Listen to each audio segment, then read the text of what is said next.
Good morning friends. सितंबर 2023 के current affair को हम डिस्कस कर रहे हैं और उसी क्रम में ये कुछ और एक्स्ट्रा क्वेश्चंस है। जैसे कि कल हमने केवल 10 मिनट में आपको जितने भी मोस्ट इंपॉर्टेंट क्वेश्चन था उन सभी उससे को डिस्कस किया था। ये जो सेट है वो हम एजुटेरिया का सेट सॉल्व कर रहे हैं, जिसमें कि आपके करंट अफेयर के जितने भी क्वेश्चन इस बुक में दिया हुआ है वो सभी हम एक तरफ से डिस्कस कर रहे हैं। तो फिलहाल हम किसको पढ़ रहे हैं, तो सितंबर महीना का जो 2023 के करंट अफेयर है उसको डिस्कस करेंगे, फिर अक्टूबर, फिर नवंबर, फिर दिसंबर, इसी तरीके से अगस्त तक के जितने भी इंपॉर्टेंट क्वेश्चन है वो सभी हम डिस्कस करेंगे। तो चलिए स्टार्ट करते हैं। हाल ही में मेक्सिको की सुप्रीम कोर्ट ने गर्भपात को अपराध की श्रेणी से बाहर कर दिया है। मेक्सिको ने यह कह दिया है कि सुप्रीम कोर्ट ने वहाँ की कहा है कि आप जो है गर्भपात करा सकते हैं, क्योंकि हमारे देश जो भारत है उसमें यह सारा प्रावधान नहीं है, आप गर्भपात नहीं करा सकते हैं। ये जो है एक कानूनन अपराध की श्रेणी के अंतर्गत आता है। लेकिन मेक्सिको की सुप्रीम कोर्ट ने गर्भपात को अपराध की श्रेणी से बाहर कर दिया है। नेक्स्ट है, भारत और सऊदी अरब ने ऊर्जा, डिजिटलीकरण तथा निवेश के क्षेत्र में सहयोग हेतु समझौता ज्ञापन पर हस्ताक्षर किया। आगे है, न्यूयॉर्क में संयुक्त राष्ट्र जलवायु महत्वाकांक्षा शिखर सम्मेलन। ये सम्मेलन पूछ सकता है आपसे कि संयुक्त राष्ट्र जलवायु महत्वाकांक्षा शिखर सम्मेलन का आयोजन किस स्थान पर हुआ, तो न्यूयॉर्क में इसका आयोजन हुआ, जिसकी मेजबानी संयुक्त राष्ट्र महासचिव एंटोनियो गुटेरेस ने किया था। ये भी क्वेश्चन बन सकता है कि संयुक्त राष्ट्र के महासचिव कौन है, तो एंटोनियो गुटेरेस उसके महासचिव हैं और इसकी जो मेजबानी वाला देश है वो न्यूयॉर्क है। आगे है, हाल ही में भारत ने संयुक्त अरब अमीरात यूएई को 75,000 टन गैर बासमती चावल के निर्माण की मंजूरी दी। आगे है, पूर्वी लीबिया में आए तूफान डैनियल। ये भी क्वेश्चन बन सकता है कि डैनियल तूफान कहाँ पर आया, तो फ्रेंड्स ये लीबिया जो एक देश है वहाँ पर ये तूफान आता है, जिससे भारी नुकसान तथा 5300 से अधिक लोगों की जान चली गई। तो इतने लोगों की जान गई, तो इस पॉइंट ऑफ व्यू से ये क्वेश्चन बहुत ही इंपॉर्टेंट हो सकता है। तो डैनियल तूफान का संबंध पूर्वी लीबिया से है। हाल ही में अमेरिका के लुइसविले में विभिन्न समुदायों के बीच सहयोग के लिए 3 सितंबर को सनातन धर्म दिवस की घोषणा की गई। कहाँ पर, लुइसविले में विभिन्न समुदायों के बीच सनातन धर्म दिवस मनाने की घोषणा की गई, अमेरिका में।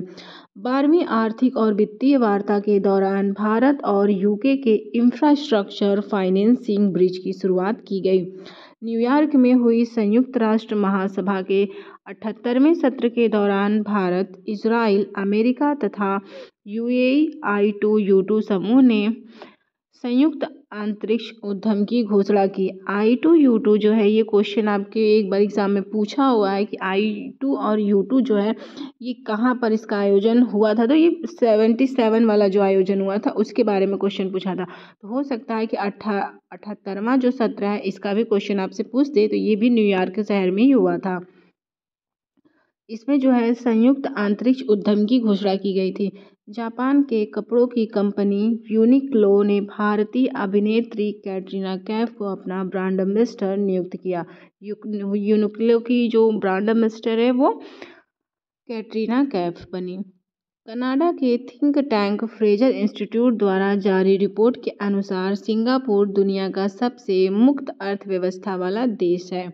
दक्षिणी अमेरिका के जोहान्सबर्ग में कोविड महामारी के कारण 3 साल स्थगित गांधी वॉक कार्यक्रम पुनः आयोजित किया गया। तो गांधी वॉक कार्यक्रम कहाँ होता है, दक्षिण अमेरिका के जोहान्सबर्ग में। आगे है, टाइम मैगजीन द्वारा जारी वर्ष 2023 की विश्व की 100 सर्वश्रेष्ठ कंपनियों की सूची में एकमात्र भारतीय कंपनी इंफोसिस शामिल है, जिसका स्थान 64वां है। हमारी एक ही मात्र कंपनी है जो कि पूरे विश्व में 100 सर्वश्रेष्ठ कंपनियों के अंतर्गत आती है, और ये जो जारी किया है टाइम मैगजीन के द्वारा इसको जारी किया गया है, जिसमें कि इंफोसिस 64वें नंबर पे है। हाल ही में Bharat international organisation of legal metrology OIML प्रमाण पत्र जारी करने वाला दुनिया का 13वां देश बन गया है। यह केंद्रीय उपभोक्ता मामलों के मंत्रालय ने जारी किया।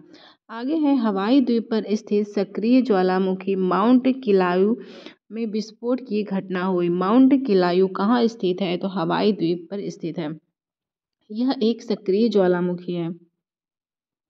आसियान भारत सम्मेलन में भारत ने आसियान के 11वें सदस्य तिमोर लेस्टे में दूतावास खोलने की घोषणा की। टोटल अभी तक आसियान में केवल 10 देश थे, लेकिन 11वां देश जो है, 11वां सदस्य देश तिमोर लेस्टे को बनाया गया है और यहीं पर भारत ने दूतावास खोलने की घोषणा की है। हाल ही में इंग्लैंड के शहर बर्मिंघम में पाउंड की वार्षिक बजटीय कमी के कारण खुद को दिवालिया घोषित कर दिया गया है। इंग्लैंड का शहर है बर्मिंघम।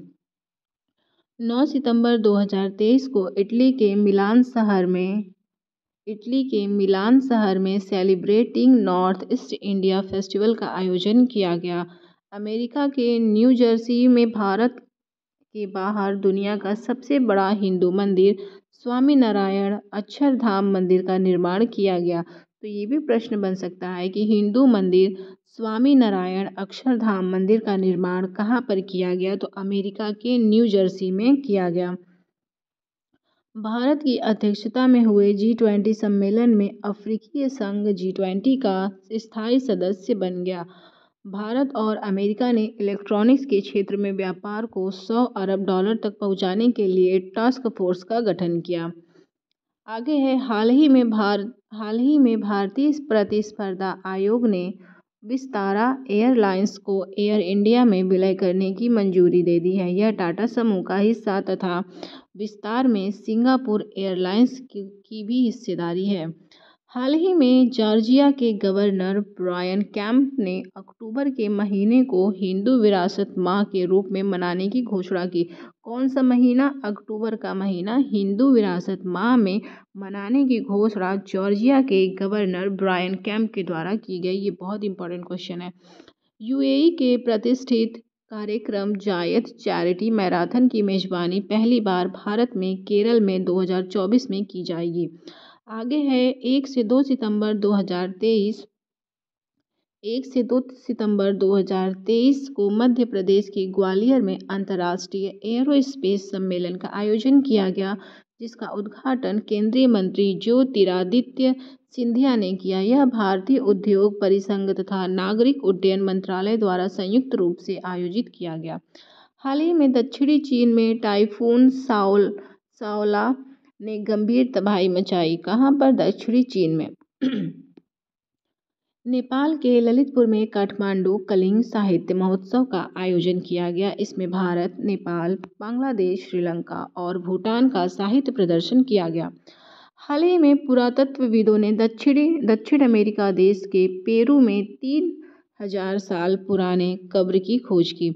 हाल ही में रूस ने वहां की मुस्लिम आबादी के लिए आधिकारिक तौर पर इस्लामिक बैंकिंग शुरू करने की घोषणा की है। न्यूयॉर्क में आयोजित होने वाले 51वां इंटरनेशनल एमी अवार्ड समारोह में भारतीय filmmaker Ekta Kapoor international Emmy director award जीतने वाली पहली भारतीय महिला होंगी। Ekta Kapoor international Emmy director award जीतने वाली पहली भारतीय महिला होगी। तो ये भी क्वेश्चन आपका इम्पॉर्टेंट ही है। तो इस तरीके से जितने भी मोस्ट इम्पॉर्टेंट क्वेश्चन सितंबर माह के हैं वो सभी हमने डिस्कस किया।